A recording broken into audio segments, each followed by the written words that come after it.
Kegagalan sistem pertahanan rudal Iron Dome mencegat rudal Suriah di dekat situs nuklir Dimona dimanfaatkan kelompok militan Gaza untuk menyerang Israel dengan beberapa roket. 3 roket menyerang negara Yahudi itu pada Jumat malam, hanya satu yang dicegat Iron Dome dan 2 lainnya mendarat di area terbuka. Pasukan pertahanan Israel, IDF, melaporkan sirene diaktifkan semalam di Kisufim, sebuah kibuts kira-kira 1 mil dari perbatasan dengan jalur Gaza, Palestina.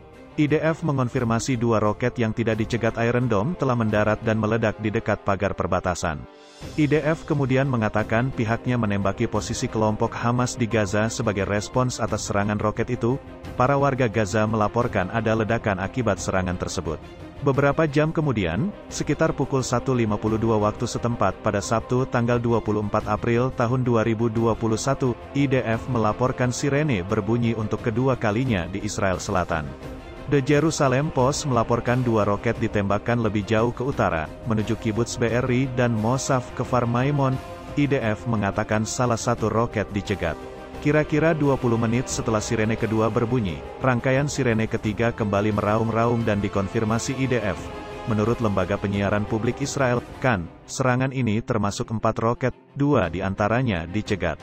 IDF kemudian melaporkan sirene keempat dibunyikan hanya untuk peringatan adanya serangan 1 roket. Rentetan serangan itu hanyalah yang terbaru selama seminggu terakhir, dimulai dengan roket yang ditembakkan pada hari kemerdekaan Israel, yang memicu pemboman ekstensif di Gaza oleh jet-jet tempur Israel.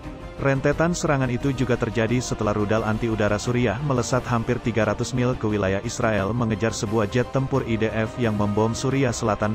Rudal Suriah itu mendarat dan meledak di dekat reaktor nuklir Dimona. Awal pekan ini, massa Israel di Yerusalem menyerang warga Palestina dan orang-orang yang dinilai memiliki aksen Arab, meneriakkan, "Matilah orang Arab." Massa dari kelompok Yahudi sayap kanan itu juga menggeledah rumah beberapa orang Arab. Beberapa hari kemudian, protes massa Palestina menyebabkan lebih dari 100 orang terluka oleh tindakan keras polisi Israel, termasuk 22 orang dikirim ke rumah sakit. Data itu bersumber dari Bulan Sabit Merah Palestina. Di jalur Gaza yang dikelilingi Israel, di mana pasokan medis sebagian besar diblokir oleh embargo Israel selama 15 tahun, wabah COVID-19 berkecamuk. Lebih dari 1.000 kasus baru telah dilaporkan setiap hari selama beberapa minggu. Sementara, menurut para pekerja bantuan, hanya beberapa ribu vaksin